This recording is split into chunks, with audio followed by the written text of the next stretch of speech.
نعرہ لگایا قوم کا حوصلہ بلند کرنے کے لیے، لنا العزا ولا عزا لکم، یہ ان کے سب سے بڑے بت کا نام، ان کے سب سے بڑے بت کا نام کہ جی ہمارے پاس عزا ہے، تمہارے پاس کوئی عزا نہیں، تمہارا کوئی عزا نہیں۔ صحابہ حضور وہ یہ نعرہ لگا رہے ہیں، ہم کیا جواب دیں؟ فرمایا نعرہ لگاؤ اللہ مولانا ولا مولا لکم، اللہ ہمارا مددگار ہے، تمہارا کوئی مددگار نہیں ہے۔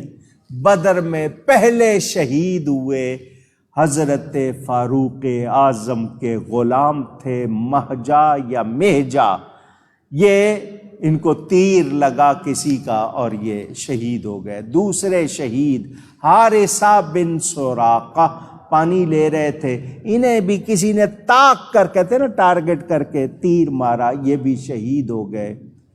یہ حارثہ بن سراقہ، بات سناتا ہوں آپ کو ہر سال، پھر سنا رہا ہوں، یہ شہید ہو گئے۔ جب حضور واپس آئے مدینہ تو ان کی ماں آئی حضور کے پاس، میرا بیٹا کہاں ہے، میرا بیٹا کہاں؟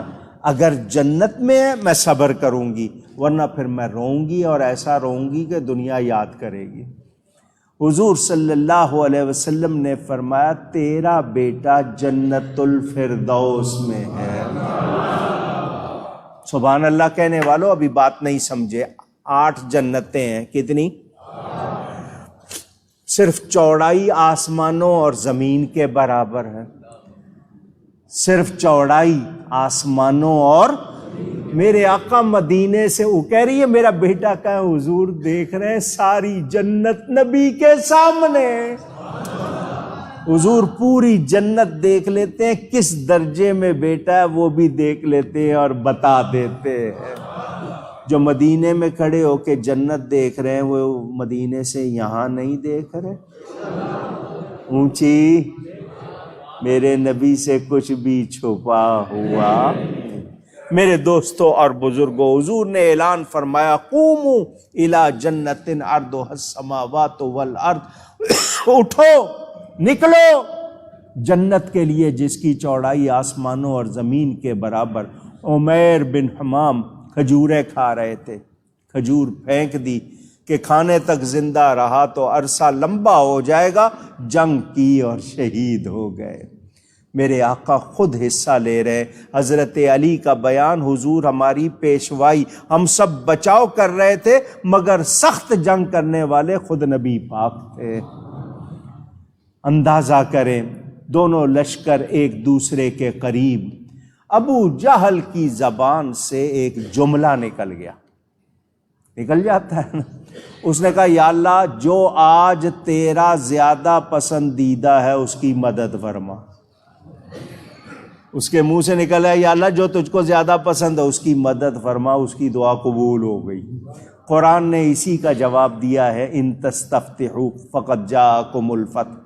امیہ بن خلف جو حضرت بلال پر بہت زیادہ مصائب اور ظلم کرتا تھا، اذیتیں پہنچاتا تھا، حضرت بلال نے اسے اور اس کے بیٹے کو ٹکڑے ٹکڑے کر دیا۔ صحابہ کا بیان تھا ہم تلوار چلاتے تھے، ہماری تلوار ابھی کافر کی گردن تک نہیں پہنچتی تھی، اس کا سر پہلے گر جاتا تھا۔ 5000 فرشتے آئے تھے مدد کو، اور فرشتوں کو حکم تھا دیکھو نام میرے نبی کے غلام کا ہی ہونا چاہیے، تاکہ یہ ہو کہ اسی نے کیا ہے۔ تو جب تک میرے نبی کا صحابی، میرے نبی کا غلام تلوار نہ اٹھائے تم نے آگے نہیں دکھانا، وہ تلوار اٹھائے سر تم گرانا تاکہ نام نبی کے غلام کا یہ ہو۔ میرے دوستوں اور بزرگوں، ابلیس سراقہ بن مالک کی شکل میں آیا، جب اس نے فرشتوں کو دیکھا تو بھاگنے لگا۔ حارث بن ہشام نے کہا ہمیں جنگ میں دھکیل کے کہاں جا رہے ہو؟ اس نے کہا جو میں دیکھ رہا ہوں وہ تم نہیں دیکھ رہے۔ میں کیا دیکھ رہا ہوں؟ ابو جہل اور یہ سارے جو ہیں یہ سارے آج مارے جائیں گے۔ اس نے کہا اللہ کا عذاب آ چکا ہے۔ ابو جہل نے کہا عتبہ و شیبہ ولید جلدی کی وجہ سے مارے گئے، سراقہ کے بھاگ جانے سے کم ہمت نہ بنو، لات و عزا کی قسم ہم ان سب کو مزہ چکھائیں گے۔ میرے آقا نے پھر دعا فرمائی۔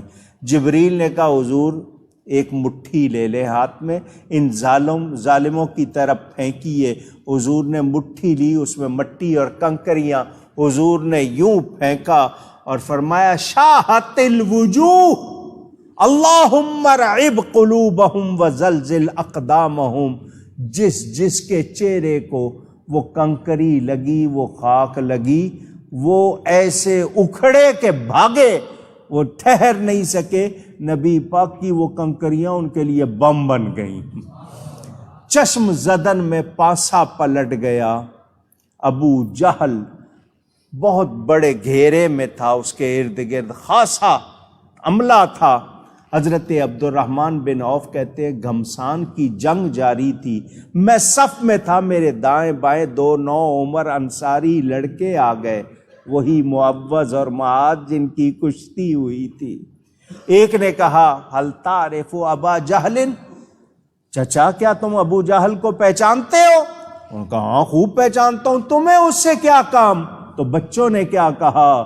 قسم کھائی ہے مر جائیں گے یا ماریں گے ناری کو، سنا ہے گالیاں دیتا ہے وہ محبوب باری کو۔ ماؤں نے کیا تربیت کی تھی بچوں کی کہ جو نبی کے بارے میں بد کلامی کرے وہ رہنا نہیں چاہیے، وہ رہنا، ہم خود مر جائیں گے یا اس کو مار دیں گے۔ یہ دیکھیں مسلمانوں کا جذبہ۔ حضرت عبد الرحمن بن عوف کہتے ہیں میں نے کہا دیکھو وہ، میں نے اشارہ کیا وہ دیکھو، حفاظت کر رہا ہے گرد جس کے فوج کا دستہ۔ تو بچوں نے کہا یہ دستہ کب تلک روکے گا اسرائیل کا رستہ؟ انہوں نے تلواریں کھینچی، خدا حافظ کہا اور کھینچ لی دونوں نے شمشیریں، بڑے یکبارگی کہتے ہوئے پرجوش تکبیریں، اللہ اکبر کا نعرہ لگاتے ہوئے یہ دونوں آگے بڑھے، عقابوں کی طرح اس پر جھپٹے اور اس کو گھائل کر دیا۔ اتنی تیزی سے یہ کام ہوا کہ وہ جو سارا دستہ تھا وہ بھی پریشان، ایک کو انہوں نے وار کر کے قتل کر دیا، دوسرے پہ وار کیا تو اس کا بازو کٹ گیا۔ وہ چاہتا تھا کہ اپنے بازو کا وہ چمڑا جو گوشت لگا ہوا ہے اپنے پاؤں کے نیچے کھینچ کے الگ کر دے تاکہ ایک ہاتھ سے لڑے، صحابہ نے اس کو پکڑ لیا، حضور صلی اللہ علیہ وسلم کے پاس لے آئے اور عرض کی حضور ہم نے ابو جہل کو ٹکانے لگا دیا۔ میرے آقا خوش ہوئے، جس تلوار سے قتل کیا تھا فرمایا اس کو صاف تو نہیں کیا ہے نا؟ کہا جی نہیں۔ فرمایا یہ سنبھال کے رکھنی ہے، ہر امت میں ایک فرعون ہوتا ہے، اس امت کا فرعون ابا جہل، یہ ابو جہل، حضور نے اس کو بطور نشانی رکھا۔ یہاں سے آپ کو کتنا پیغام، فرمایا یہ عمر بن ہشام اس امت کا ابو جہل۔ حضرت معاذ نے جب وار کیا تو اکرمہ نے، ابو جہل کا بیٹا تھا، گردن پر تلوار کا وار کیا، بازو کٹ گیا تھا تو انہیں لائے گئے۔ حضور صلی اللہ علیہ وسلم نے یہ نہیں فرمایا جلدی سے کوئی ہڈی جوڑ، کوئی جراح، کوئی ڈھونڈو، نہیں، میرے آقا نے اپنی تھوک مبارک کٹے ہوئے گوشت پہ لگائی، اس کو جوڑ کے بٹھایا، کپڑا باندھ دیا، کپڑا کھولا تو کٹنے کا نشان بھی نہیں تھا۔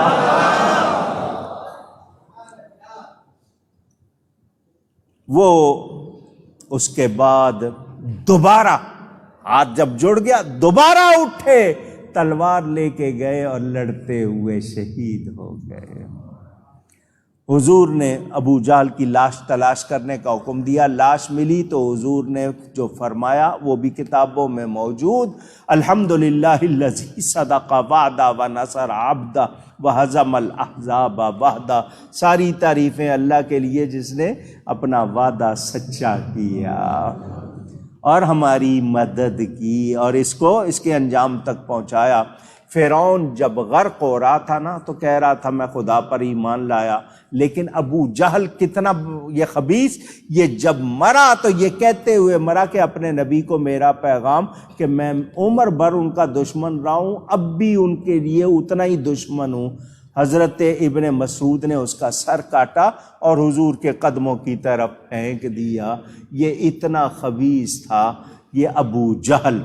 زبیر بن عوام نبی پاک صلی اللہ علیہ وسلم کے رشتہ دار بھی ہیں، ان کا مقابلہ عبیدہ بن سعید بن عاص، وہ سر سے لے کر پاؤں تک لوہے میں غرق، یعنی اس نے کوئی اپنے جسم کا حصہ ایسا نہیں رکھا تھا جس پہ لوہے کا لباس نہیں پہنا ہوتا، صرف آنکھوں کا یہ اتنا حصہ خالی۔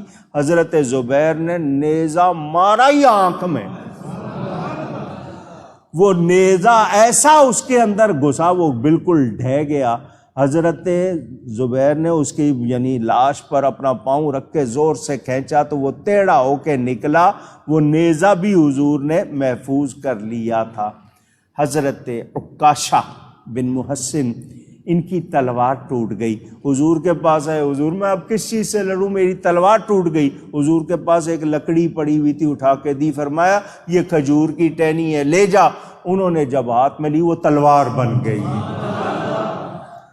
یہ وہ ہیں جن کے لیے حضرت عکاشہ کا نام سنا آپ نے، میں آپ کو ایک اشارہ کر دوں، حضور صلی اللہ علیہ وسلم کا ایک ارشاد کہ میرے 70,000 امتی وہ جن کو بغیر حساب و کتاب کے حکم ہوگا جاؤ جنت میں۔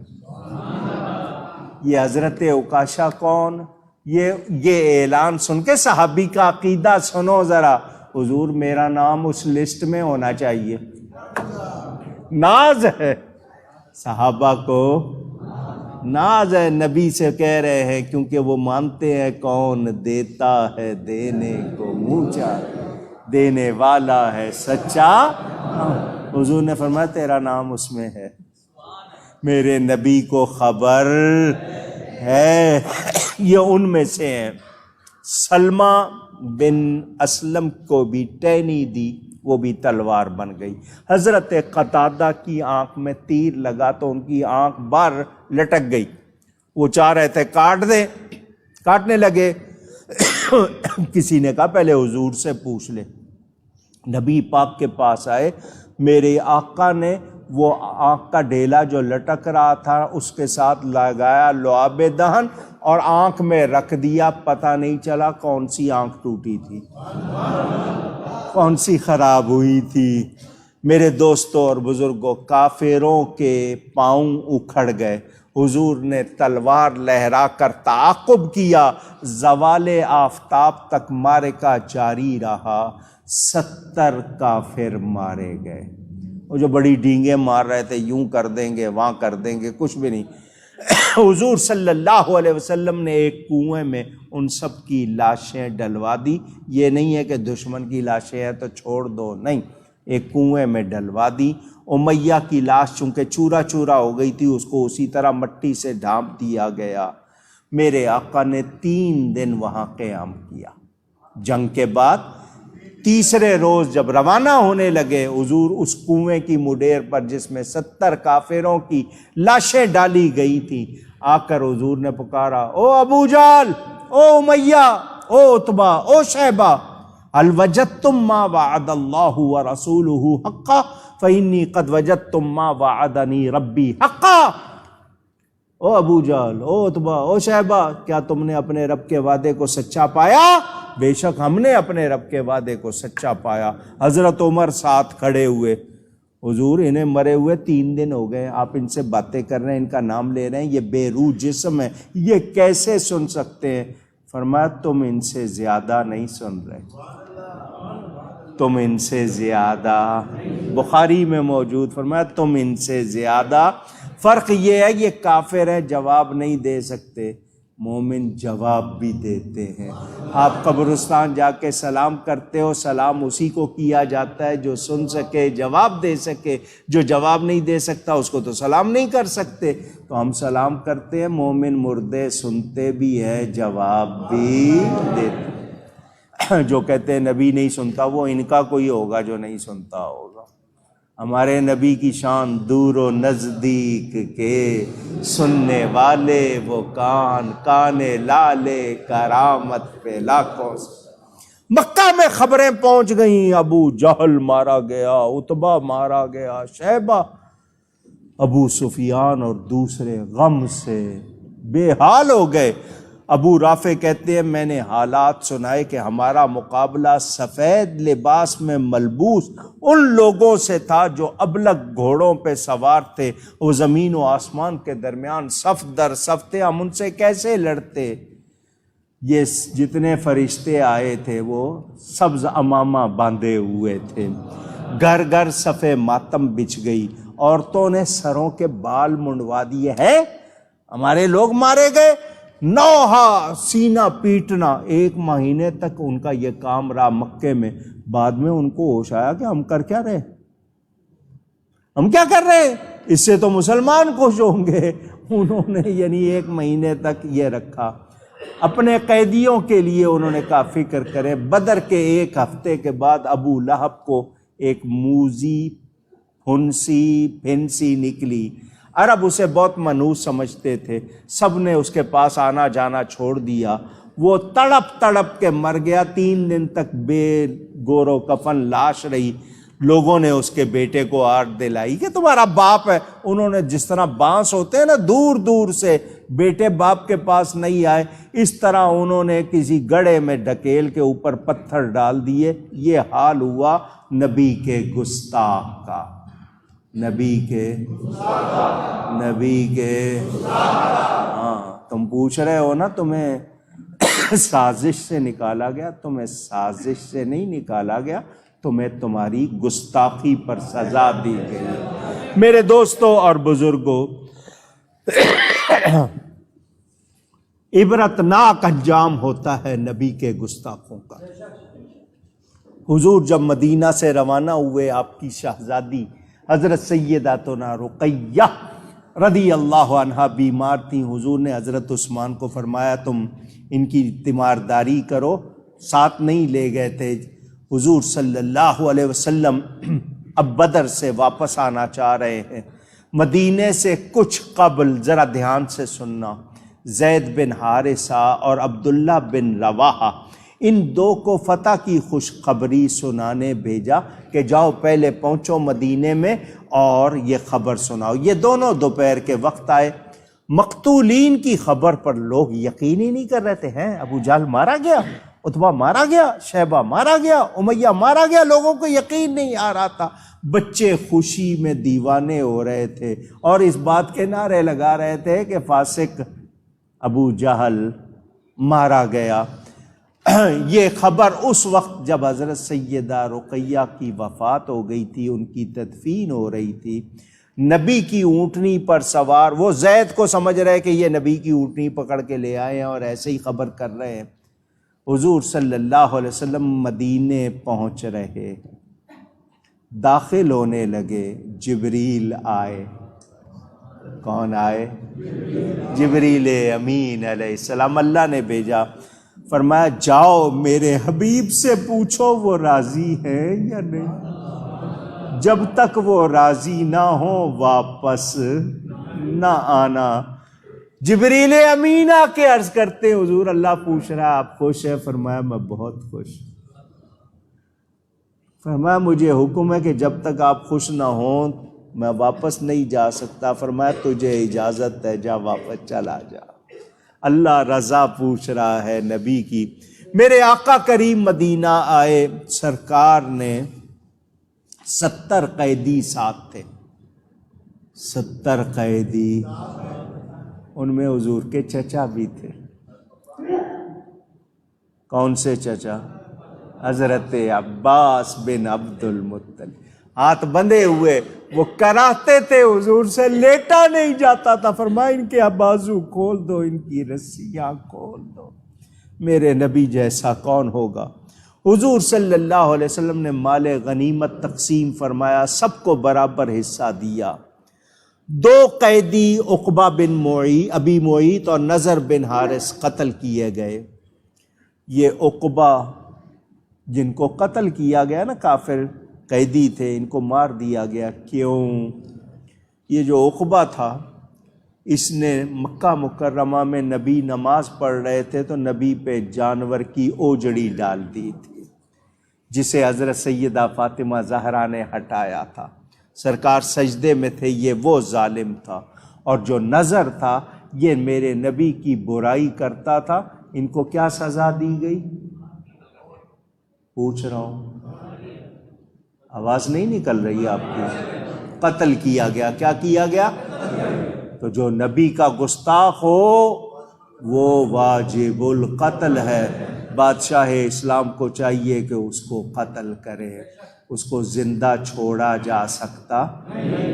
تم نے تو نبی کی گالیاں دینے والی عورت کو عزت کے ساتھ باہر بھیجا تھا نا، اسی لیے خود ذلیل ہوئے۔ سمجھ آئی آپ کو؟ آگے دیکھ، اسیران جنگ جو تھے، قیدی جو تھے، حضور نے فرمایا ان کے کھانے پینے کا انتظام صحابہ میں تقسیم کر دیا۔ قیدی ہیں، دشمن ہیں، صحابہ خود کھجوریں کھا کے گزارا کرتے، ان قیدیوں کو کھانا کھلاتے تھے۔ اندازہ کرے مسلمانوں کے احوال۔ بچیوں نے دف بجا کر نبی کا استقبال کیا تھا مدینہ میں جب حضور آئے تھے۔ قیدیوں کے لیے حضور نے رائے مانگی صحابہ سے، کیا کریں؟ صدیق اکبر کی رائے تھی کہ ان سے فدیہ لیا جائے، اس سرمایے سے مسلمانوں کو طاقت ملے گی۔ حضرت عمر نے کہا سب کی گردن اڑا دو تاکہ آئندہ کوئی سر نہ اٹھائیں۔ حضرت ابوبکر کی رائے پسند کی گئی، فدیہ مقرر ہوا، 4000، 2000، 1000، جس کے پاس بالکل بھی نہیں ہے اس کو بغیر اس کے چھوڑ دیا جائے۔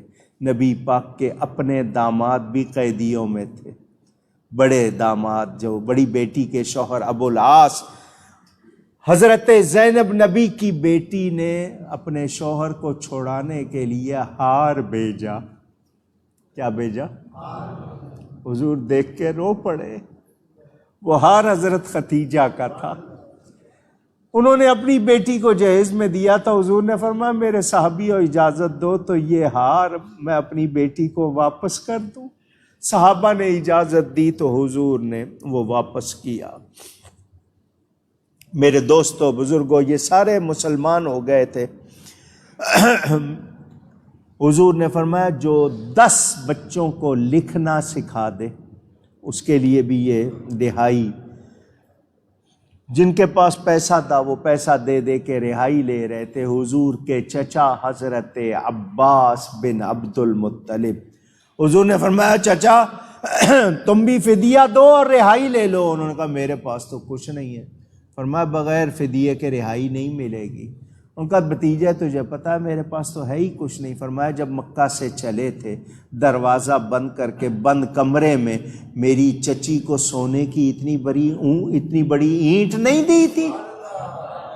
حضرت عباس کانپنے لگ گئے۔ 300 میل ہے مدینہ سے مکہ، میں بند کمرے میں ہوں، اپنی بیوی کو اینٹ دے رہا ہوں، جو کہہ رہا ہوں نبی سن بھی رہے، جو دے رہا ہوں نبی دیکھ بھی رہے۔ فرمایا اپنی بیوی سے کہا تھا واپس آ گیا تو ٹھیک، ورنہ یہ تیرے لیے بہت ہوگی۔ جناب حضرت عباس پر راشا ہوا تاری کہ پیغمبر تو رکھتا ہے دلوں کی بھی خبر ساری۔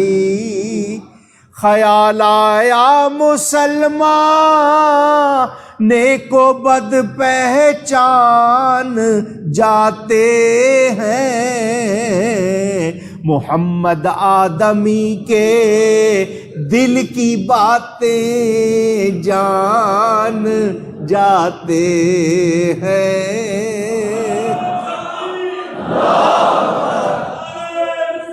یا رسول اللہ، کلمہ پڑھا حضرت عباس نے، مسلمان ہو گئے۔ حضور یہ میں مکہ میں بات کر رہا ہوں، فرمایا میرا رب مجھ سے کچھ نہیں چھپاتا۔ حضرت عباس نے کہا ایک تو آپ کی یہ بات دیکھی آج، ایک بچپن میں دیکھی تھی، یہ عمر کا کوئی گنتی میں زیادہ فرق نہیں۔ وہ کہتے ہیں میں ایک مرتبہ آپ کے گھر آیا، آپ لیٹے ہوئے تھے، میں آپ کے ساتھ آ کے لیٹ گیا، میں نے دیکھا چاند کبھی ادھر ہو رہا ہے کبھی ادھر ہو رہا ہے، چاند ہل رہا ہے۔ میں بڑا پریشان کہ میرا دماغ گھوم رہا ہے، چکر آ رہے ہیں مجھے، یہ کیا ہو گیا ہے؟ میں اٹھ کے بیٹھ گیا، میری نظر گئی آپ کے ہاتھ پر، جدھر آپ کی انگلی ہو جاتی تھی چاند بھی ادھر ہو جاتا تھا۔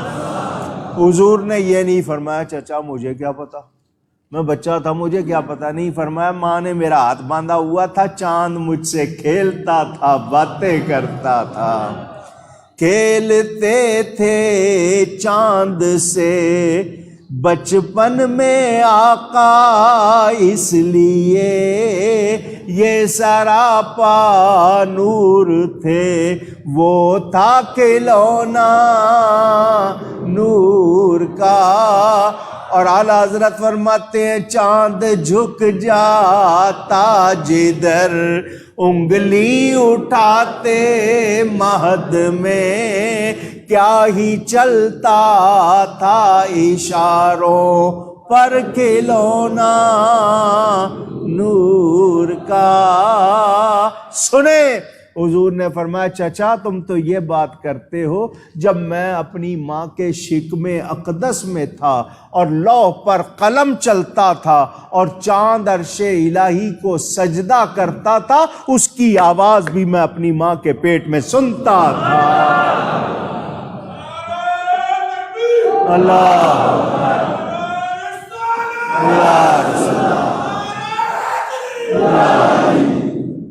میرے نبی کو اللہ نے جو شان دی ہے ہم تو اس کو پوری طرح سمجھ سکتے نہیں، تھوڑی سی بیان کریں لوگوں سے وہ ہضم نہیں ہوتی، تو ان کو نبی سے محبت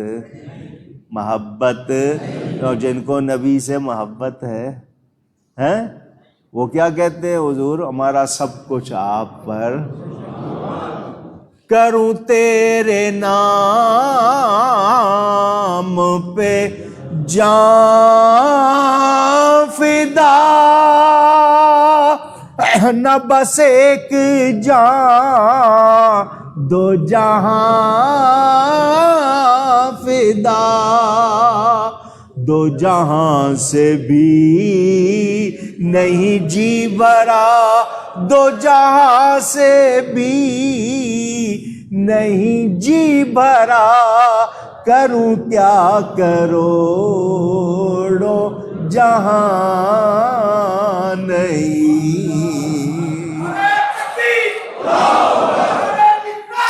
یا رسول میرے نبی پر فدا ہونے کے لیے پوری امت موجود، اگر نبی پر فدا نہیں ہوں گے تو پھر کس پر ہوں گے؟ ہزار جانے ہوں تو پھر بھی ان پر قربان۔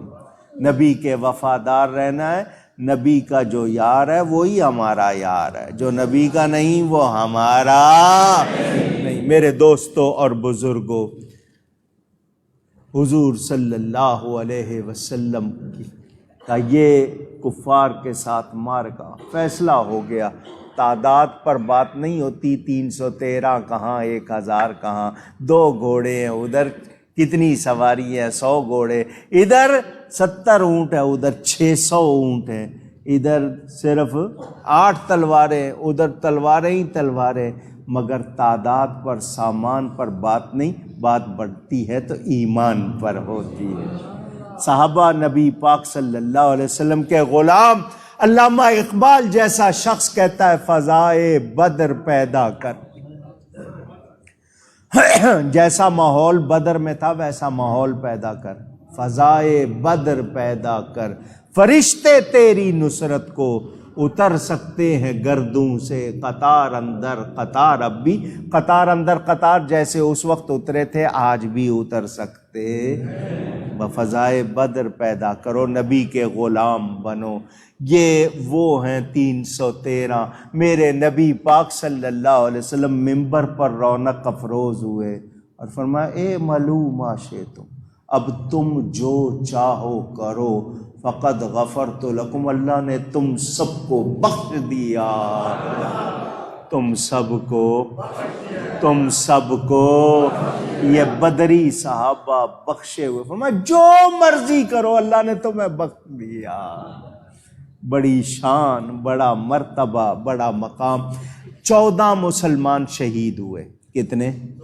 میں ان کے نام لے رہا ہوں، دل میں کوئی بھی اچھی نیک تمنا کر لو، اس کے بعد ہم دعا کریں گے۔ شہدائے بدر 14، 6 مہاجر ہیں اور 8 انصاری۔ مہاجروں میں عمیر بن ابی وقاص 16 برس کی عمر تھی، صفوان بن وہب، بعض نے صفوان بن بیضا کہا ہے، ذو الشمالین بن عبد عمر، مہجا بن صالح، عاقل بن بکیر اور عبیدہ بن حارث بن عبد المطلب، یہ میرے نبی پاک کے چچا زاد ہیں۔ انصاریوں میں سے سعد بن خیثمہ، مبشر بن عبد المنذر، حارثہ بن سراقہ، رافع بن معلا، عمیر بن الحمام، یزید بن حارث، عوف بن افرا اور معوذ بن افرا، رضی اللہ عنہم وجزاہم اللہ عنا وعن الاسلام خیر الجزا۔ یا اللہ ان شہدائے بدر کے صدقے ہم سب کو بلا حساب و کتاب بخش دے، ہم سب کو نبی کا غلام بنا دے، جنت میں داخل فرما۔ میرے دوستوں اور بزرگوں، عمیر بن وہب یہ بت پرست، بڑا عیار، بڑا چالاک، مکہ مکرمہ میں میدان بدر میں سب سے پہلے اسی نے جنگ کی چنگاری بھڑکائی تھی، پھر یہ بھاگ گیا، سب سے پہلے بھاگا بھی اور سب سے پہلے آگے بھی۔ امیہ بن خلف کے بیٹے صفوان کا یہ دوست تھا۔ عمیر کا بیٹا قیدیوں میں، جنگی قیدیوں میں مدینے چلا گیا حضور کے ساتھ۔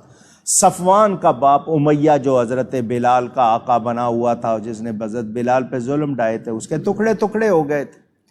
ان دونوں میں انتقام بھڑک رہا تھا، انتقام کے شعلے۔ کمرے میں بیٹھے دونوں اپنے اپنے پھپولے نکال رہے تھے، کیا ہو گیا، یوں کیوں ہو گیا؟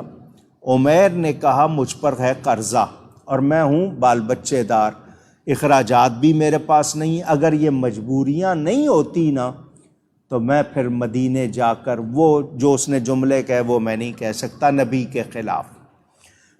آپ خود سمجھنا چاہیں تو سمجھ لیں۔ صفوان نے کہا اگر تو واقعی نبی کے بارے میں ایسا ارادہ رکھتا ہے تو تیرا قرض میں دوں گا، تیرے بچوں کا عمر بھر کا خرچ میں دوں گا، تو جا۔ اس نے خاص تلوار دی، اس کو زہر کا بجھاؤ۔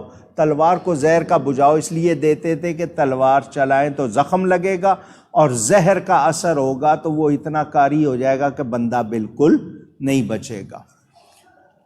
یہ سفر کر کے مدینہ منورہ پہنچا عمیر، چونکہ اس نے صفوان نے وعدہ کر لیا تھا، اس نے اپنا اونٹ بٹھایا، تلوار گلے میں۔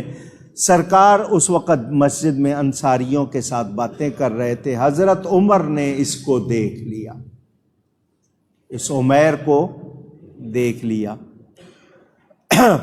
وہ اس شیطان کو تلوار سمیت دیکھ کر چونکے۔ حضور صلی اللہ علیہ وسلم سے عرض کی حضور یہ غدار بھی ہے، دھوکے باز بھی ہے، اس سے ہوشیار چوکنے رہنا ہے حضور، اس کے لیے رعایت نہ کیجیے۔ فرمایا ادخلہ علیہ، اسے میرے پاس بھیجو، کیونکہ آقا جانتے ہیں دل کا حال بھی، آقا کو پتا ہے کیا ہونا ہے۔ فرمایا اس کو میرے پاس بھیجو۔ وہ آیا سامنے، حضور نے فرمایا کیسے آئے ہو؟ اس نے کہا جی اپنے بیٹے کو آزاد کروانے آیا ہوں، فدیہ۔ فرمایا فدیہ دے کر آزاد کرانے آئے ہو تو تلوار کیوں لائے ہو؟ اس نے کہا پہلے ہماری تلواروں نے ہمیں کیا فائدہ دیا جو اب دیں گی؟ فرمایا سچ بول، سچ بول۔ اس نے کہا جی یہی سچ ہے۔ میں اپنے بیٹے کے لیے آیا ہوں، اس کی خبرداری کے لیے آیا ہوں۔ فرمایا تو نے اور صفوان نے بند کمرے میں یہ معاہدہ نہیں کیا؟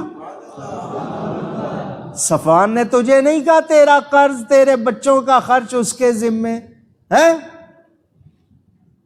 صفوان نے تجھ سے یہ کہہ کر تجھے بھجوایا ہے۔ وہ کانپنے لگ گیا، کلمہ پڑھا، مسلمان ہو گیا، اور پھر مجاہد ہوا، مجاہد ہو گیا، اور پھر اسلام کے لیے اس نے جہاد کیا۔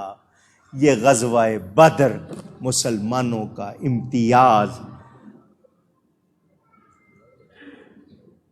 آج ہم لوگ غافل ہیں، ہمیں یاد رکھنا ہے یہ 313 ہمارے محسن ہیں۔ کون ہیں؟ کون ہیں؟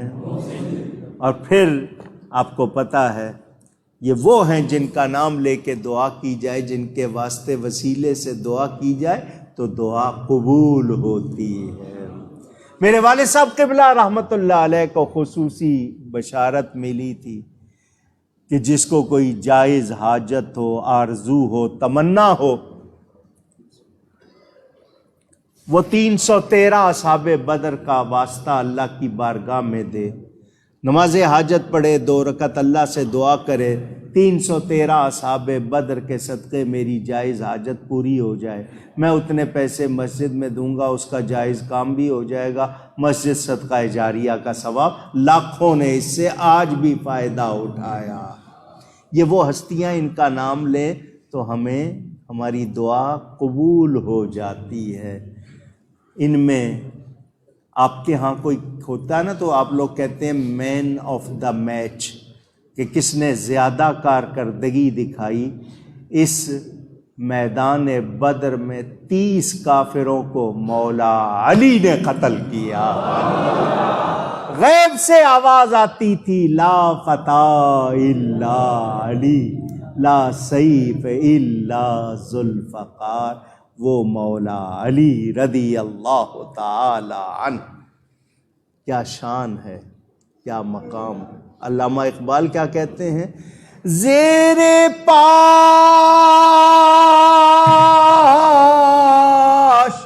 ایجا شکو ہے خیبرست، دستے او آجا قسیم کوثرست۔ حضرت علی کے قدموں کو دیکھو تو ان کے قدموں کی یہ شان کہ خیبر اتنا اونچا قلعہ حضرت علی کے قدموں کے نیچے ہے۔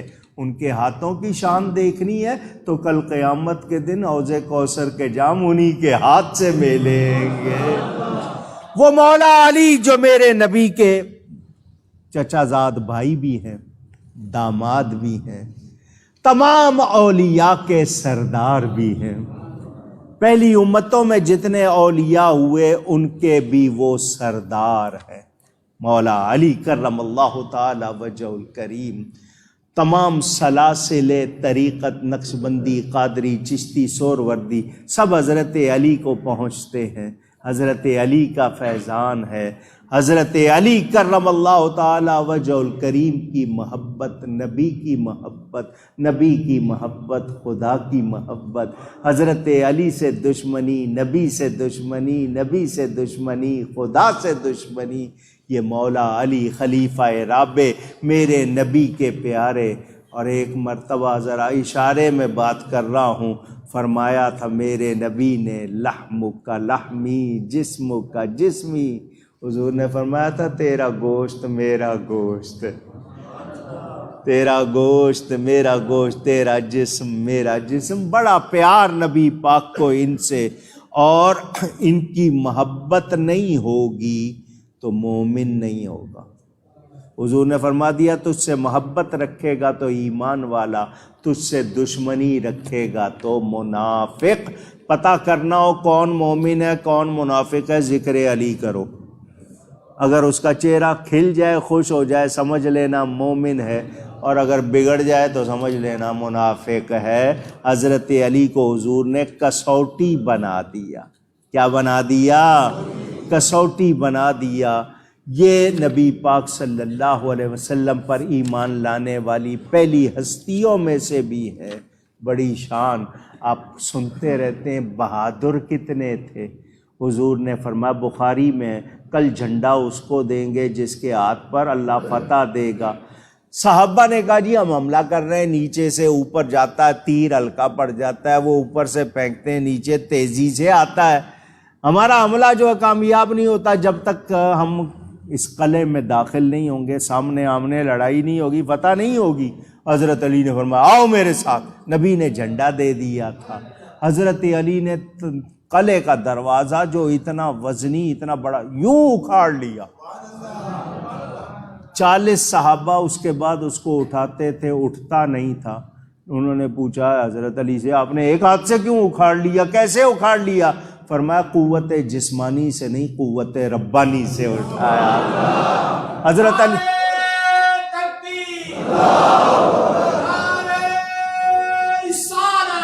حضرت علی نے اس کو ڈھال بنا لیا تھا، سارے تیر اس پہ لے رہے ہیں۔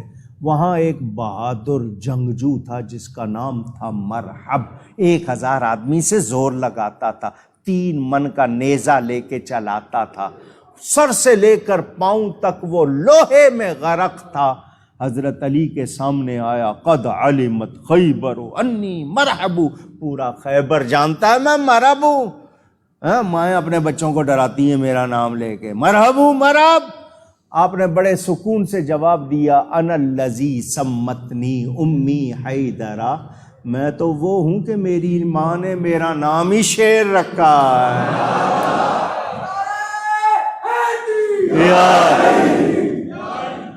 حضرت علی کے مقابل آیا، حضرت علی نے اپنی تلوار گھما کے اس کے سر پہ ماری۔ اس نے 2 لوہے کے رنگ پہنے ہوئے تھے، پوری جناب زرہ پہنی ہوئی تھی، پورا لوہے میں غرق۔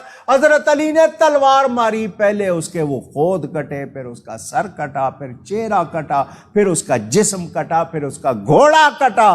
وہ نوک تلوار کی جا کے زمین میں چپ گئی، 2 ٹکڑے کر کے رکھ دیا مولا علی نے اس کو۔ دنیا حیران، مرحب جیسے شخص کو اس نے ایک ہی بار میں مار دیا ہے، وہ حضرت علی۔ حضور نے فرمایا انا دار الحکمت وعلی بابھا، میں حکمت کا گھر ہوں، علی اس کے دروازہ۔ ایک روایت بتائی جاتی ہے انا مدینۃ العلم وعلی بابھا، میں علم کا شہر، علی اس کے دروازہ۔ حضرت علی فرماتے ہیں مجھ سے جو چاہو پوچھو، قرآن سے جواب دوں گا۔ تو جب نبی کے علم کے دروازے کی یہ شان ہے، نبی کے علم کی کیا شان ہو؟ تو کیوں نہ کہیں سب سے اولا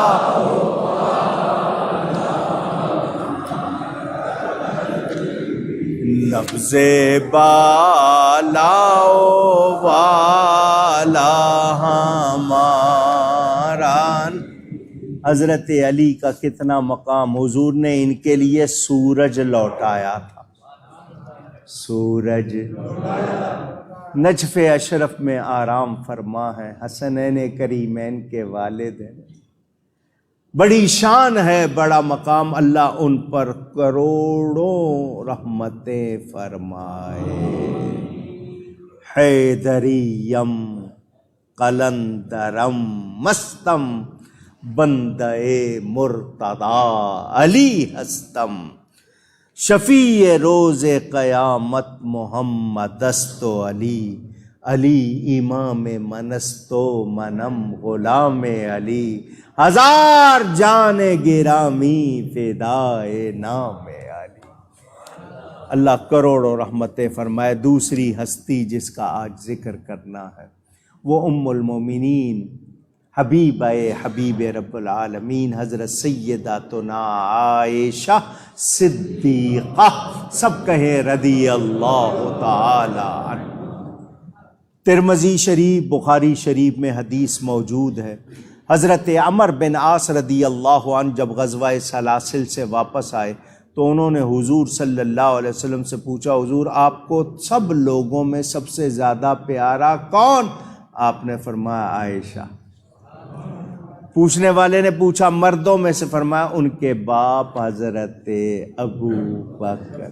جس کو نبی سب سے زیادہ پیارا کہے ہمیں ان کا احترام کرنا ہے یا نہیں؟ وہ مومنوں کی ماں بھی ہے، بڑی شان ہے۔ حضرت عائشہ صدیقہ رضی اللہ تعالی عنہا، حضور نے فرمایا عرب میں سب سے زیادہ اہمیت کھانوں میں سے سرید کو ہے۔ لوگ کہتے ہیں سرید تمام کھانوں کا سردار، فرمایا عورتوں میں یہی شان عائشہ کی ہے۔ یہ حضور صلی اللہ علیہ وسلم کی بہت پیاری، بہت ہی، اور ان سے کہتے ہیں جی اتنا علم کہ اگر دین کے 3 حصے کیے جائیں تو ایک حصہ حضرت عائشہ سے امت کو پہنچا ہے۔ کتنی بڑی عالمہ تھیں، کتنی بڑی زاہدہ تھیں۔ نبی پاک صلی اللہ علیہ وسلم ان سے کتنا پیار کرتے تھے، جہاں وہ پیالے میں منہ رکھتی تھی حضور وہیں رکھتے تھے، ان کے ساتھ دوڑ بھی لگا لیتے تھے۔ حضور صلی اللہ علیہ وسلم کی یہ محبوبہ، یہ بڑی شان والی نبی پاک کے بعد تقریباً کوئی 40-45 سال دنیا میں رہیں، اور اس کے بعد ان کی برکت سے کیا ہوا، یہ جو تیمم کرتے ہو یہ آیت حضرت عائشہ کی برکت سے اتری ہے۔ یہ جو آپ لوگ تیمم کر لیتے ہو یہ ان کی مہربانی ہے۔ اس کے علاوہ بھی متعدد، حضرت عائشہ فرماتی ہیں مجھے 9 باتیں خاص ملی ہیں۔ کتنی باتیں؟ ایک تو یہ کہ جب میری عمر کم تھی تو حضور نے مجھ سے نکاح کیا، پھر میری رخصتی ہوئی، میرے سوا آپ کی کوئی بیوی کنواری نہ تھی، جب میں اور آپ ایک ہی لحاف میں ہوتے تب بھی وہی آتی، میں آپ کو سب سے زیادہ پیاری تھی، میری شان میں قرآن کی آیتیں نازل ہوئیں جبکہ لوگ اس آزمائش میں ہلاکت کے قریب تھے، میں نے جبریل امین کو اپنی آنکھوں سے دیکھا، میرے سوا حضور کی کسی بیوی نے نہیں دیکھا، آپ میرے گھر میں میری گود میں نبی پاک نے اس دنیا سے رحلت فرمائی۔ آپ اس وقت حضرت عائشہ کی گود میں سر رکھے ہوئے تھے۔ فرماتی ہیں یہ مجھے خاص باتیں ملی، بڑی شان ہے، بڑا مقام ہے ام المومنین کا۔ جو لوگ ان کی گستاخی بے ادبی کرتے ہیں وہ سیدہ کا کچھ نہیں بگاڑتے، اپنے آپ کو تباہ کرتے ہیں۔ وہ ہماری ماں بھی ہیں، اور ان کی پاک دامنی کا بیان قرآن میں اللہ نے فرمایا ہے، تو ہمیں ان کا ادب کرنا ہے۔ معمولی سی بے ادبی ہمیں برباد کر دے گی۔ کروڑوں سلام ان پر، کروڑوں سلام ان پر، کروڑوں سلام نبی پاک کی اس پیاری زوجہ پر جس کو اللہ نے پسند کیا، دنیا و آخرت میں حضور کی بیوی بنایا۔ اعتکاف کیا معنی بتائیں؟ کیا ہے اعتکاف کا معنی بتائیں؟ آج کل کی زبان میں ہے دھرنا دینا، آج کل کی زبان میں یہ جو آپ کہیں بیٹھ جاتے ہیں نا جم کر کسی مقصد کے لیے، اس کو اعتکاف کہتے ہیں۔ مسجد میں ٹھہرنا عبادت کی نیت سے، مسجد میں ٹھہرنا اس کو کیا کہتے ہیں؟ اعتکاف۔ وَلَا تُبَاشِرُوهُنَّ وَأَنْتُمْ عَاكِفُونَ فِي الْمَسَاجِدِ۔ میرے دوستوں اور بزرگوں، یہ روزے میں کھانے پینے سے رکا جاتا ہے، اعتکاف میں میل ملاپ سے رکتے ہیں، دنیا دل سے نکالنا۔ جب اللہ سے ملنے آیا ہوں تو کسی اور سے کیا ملوں؟ کس سے ملنے آئے تو پھر کسی اور سے کیا ملنا؟ یہ ہے میرے جس کے لیے سب کچھ آپ چھوڑ چھاڑ کے بیٹھ جائیں۔ آپ نے اپنے آپ کو اللہ کی یاد میں لگا دینا ہے۔ یہ 10 دن کا اعتکاف، 20 کی شام کو، 20 کی افطاری آپ مسجد میں کریں، افطاری کے بعد آئیں تو نہیں ہوگا، 20 کی شام آپ کو سورج غروب ہو تو آپ مسجد میں موجود ہوں، اور عید کا چاند دیکھ کر آپ کا اعتکاف ختم۔ یہ 10 دن کا اعتکاف سنت مؤکدہ، کوئی ایک نہیں کرے گا تو پورا محلہ گناہگار ہو جائے گا۔ تو لوگ محبت سے کرتے ہیں۔ یہ 2 حج اور 2 عمروں کا ثواب ہے۔ یہ روایت جو میں نے سنائی ہے بیہقی میں ہے۔ اس حدیث کے راوی کا نام سناؤں آپ کو؟ سننا چاہتے ہیں؟ واقعی حدیث سنا دی کافی ہے۔ اس حدیث کے راوی ہیں سیدنا امام حسین رضی اللہ، نبی کے شہزادے اس کے راوی ہیں۔ میرے دوستوں اور بزرگوں، ابن ماجہ میں حدیث موجود، حضرت ابن عباس رضی اللہ تعالی عنہما راوی، فرمایا اعتکاف ایسا ہے جیسے ساری نیکیاں کر لی۔ شب قدر لازمی ملے گی، وہ تو ہے ہی مسجد میں، ہم نے تو ڈھونڈنی ہے نا، 21، 23، 25، 27، 29ویں رات میں ڈھونڈنی ہے، وہ تو بیٹھا ہی مسجد میں، وہ تو عبادت میں، اس کو تو ملنی ہی ملنی ہے۔ پھر یہ کہ ساری نیکیاں، اعتکاف کرنے والا ایسا جس نے ساری نیکیاں کر لی۔ کیا کر لی؟ روزہ شرط ہے، روزہ بھی رکھا ہوا ہے، نماز بھی پڑھ رہا ہے، تلاوت بھی کر رہا ہے، ادھر ادھر غلط چیزیں نہیں دیکھ رہا، تو اعتکاف کرنا یہ بہت ہی پیارا۔ میرے دوستوں اور بزرگوں، اس میں بہت زیادہ مسائل ہیں، مختصر عرض کر رہا ہوں۔ اللہ کی عبادت کے لیے اس کے گھر میں ٹھہرنا اعتکاف۔ عورت بھی بیٹھ سکتی ہے مگر اپنے گھر میں، مسجد میں نہیں۔ مسجد میں اگر وہ بیٹھے تو یا تو اتنا انتظام ہو کہ وہ اکیلی نہ ہو، اس کی حفاظت ہو ہر طرح، اور دوسری بھی شامل ہوں تو پھر ہو سکتا ہے۔ 3 قسم پر اعتکاف: واجب، سنت موقدہ، مستحب۔ واجب یہ ہے کہ آپ پر نہیں تھا، آپ نے مان لیا کہ جی میرا فلاں کام ہو جائے تو میں اعتکاف کروں گا، وہ واجب ہو جائے گا۔ یہ جو اعتکاف ہے 10 دن کا، یہ سنت موقدہ ہے۔ مستحب کیا ہے؟ جب بھی مسجد میں آؤ کہو میں نیت کرتا ہوں اعتکاف کی، سنت اعتکاف کی نیت کرتا ہوں اللہ کے لیے، کیونکہ مسجد میں بغیر عبادت کے بیٹھنا، لیٹنا، کھانا پینا کسی اور کو جائز نہیں سوائے اعتکاف والے کے۔ تو آپ جب یہ نیت کر کے آؤ گے تو آپ نماز بھی پڑھو گے، آپ کو اعتکاف کا ثواب بھی ملے گا۔ تو یہ 3 طرح کا اعتکاف ہوتا ہے۔ میرے دوستوں اور بزرگوں، اگر کسی کا اعتکاف ٹوٹ جائے، 10 دنوں میں ٹوٹ گیا، کوئی وجہ ہو گئی، تو پھر وہ رمضان کے بعد 1 روزہ رکھ کر اپنی وہ قضا کرے گا۔ ہم مسائل میں اتنا بتا دیں کہ اس میں اگر آپ نے ٹیلی فون پر رہنا ہے، فیس بک پہ رہنا ہے، آپ نے لوگوں سے باتیں کرتے رہنا ہے، یا صرف سوتے رہنا ہے، تو آپ کو اعتکاف کی ضرورت اونچی۔ مسجد میں آئیں اور آپ ہر وقت جناب چیٹنگ ہو رہی ہے اور فیس بک پہ لگے ہوئے ہیں، آپ کی یہی سوچ ہے، تو پھر آپ کائے کو اعتکاف کر رہے ہیں؟ ہاں جی، کوئی ہو سکتا ہے بیوی بچوں کی فرمائشوں سے بچنے کے لیے اعتکاف کر رہا ہے کہ جی اگر گھر رہوں گا تو فرمائشیں ہوں گی، تو ایسا بھی نہیں کرنا چاہیے۔ ہاں، جس سے ہو سکے وہ ضرور بیٹھے۔ یہ اللہ تعالیٰ کی عطا مہربانی، جو ایسا کرتا ہے اس کو بہت ثواب ہوتا ہے۔ مسجد سے باہر بلا ضرورت نہیں نکل سکتا معتکف، مسجد سے بلا ضرورت، اونچی کہہ دیجئے، ہاں جی، اگر نکلے گا تو اس کا اعتکاف ٹوٹ جائے گا۔ کسی ایسی جگہ بیٹھا ہے جہاں جمعہ نہیں ہوتا تو صرف جمعے کے لیے آئے، دوسری جگہ فرض پڑھے واپس چلا جائے۔ خیال رکھے راستے میں اگر قرض والا مل گیا، اس نے قرض کے لیے روک لیا، آپ کا اعتکاف فاسد ہو جائے گا۔ کوئی ڈوبتے کو دیکھ رہے ہیں، آگ لگ رہی ہے، کسی کا جنازہ جا رہا ہے، کوئی بیمار ہو گیا، آپ جا سکتے؟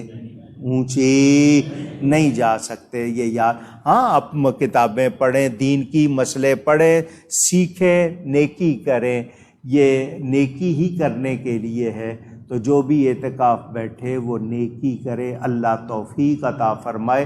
اس مسجد میں جو لوگ بیٹھتے ہیں ان کو باقاعدہ تربیت دی جاتی ہے، ان کے درس وغیرہ کا انتظام ہوتا ہے۔ 3 راتیں شبینہ، 21ویں، 22ویں، 23ویں شب ہمارے ہاں 3 راتیں قرآنی شبینہ والد صاحب کے ایصال ثواب کے لیے روز 10 پارے پڑھے جائیں گے۔ جنہوں نے پورے مہینے میں قرآن نہیں پڑھا وہ آ کے سن سکتے ہیں، نماز بھی پڑھ سکتے ہیں۔ تو 3 راتیں شبینہ ہوگا، اس کے بعد پھر یہاں پر ان کے حلقے لگتے ہیں، باقاعدہ تربیت دی جاتی ہے، مگر نگرانی ہے، بہت کیمرے بھی لگے ہوئے ہیں، نگرانی بھی ہے، کوئی بھی ہمیں کسی معتکف سے شکایت ہوئی کسی کی حرکتیں درست نہیں، اسی وقت اس کو باہر نکال دیا جائے گا۔ رعایت، مسجد میں آتے ہو مسجد کا خیال رکھو۔ میں جب آیا ہوں آپ نے کتنا مجھے تنگ کیا ٹیلی فون بجا بجا کے، آپ کو نہیں خیال، آپ نہیں سوچتے ہو، مسجد میں آ کے ٹیلی فون بجاتے ہو، آپ کو پتہ نہیں کیا ہو گیا ہے، آپ نے سمجھا جنت مفت میں مل جائے گی۔ یہ جو آپ ٹیلی فون یہاں بجاتے ہو آپ کے نامہ اعمال میں کتنے گناہ لکھ کے جاتے ہیں آپ کو اندازہ ہی نہیں ہے۔ تو مسجد میں آؤ ٹیلی فون بجا کے آؤ، ٹوپیاں پہن کے آؤ۔ اجی ننگے سر بھی نماز ہو جاتی تو پھر حضور نے کیوں نہیں پڑھی، حضرت ابو بکر نے کیوں نہیں پڑھی، صحابہ نے کیوں نہیں پڑھی؟ وہ سب پگڑیاں باندھ کے پڑھ رہے ہیں اور آپ ننگے سر پڑھنا چاہتے ہیں۔ تصویریں لگی ہوئی ہیں آپ کے سینے پہ جانوروں کی اور آپ مسجد میں آ رہے ہیں۔ آپ کو چاہیے جنت اور حرکتیں وہ کر رہے ہیں جو جنت میں جانے والی نہیں ہے، تو ہمیں سنبھلنا چاہیے یا نہیں؟ آپ کو معلوم ہے ہم لوگ کوشش کرتے ہیں رمضان میں بزرگ ہستیوں کا دن منا رہے ہیں، آج حضرت عائشہ کا منایا، حضرت سیدہ رقیہ کا منایا، حضرت علی کا منایا اور اصحاب بدر کا منایا، 4 مقدس۔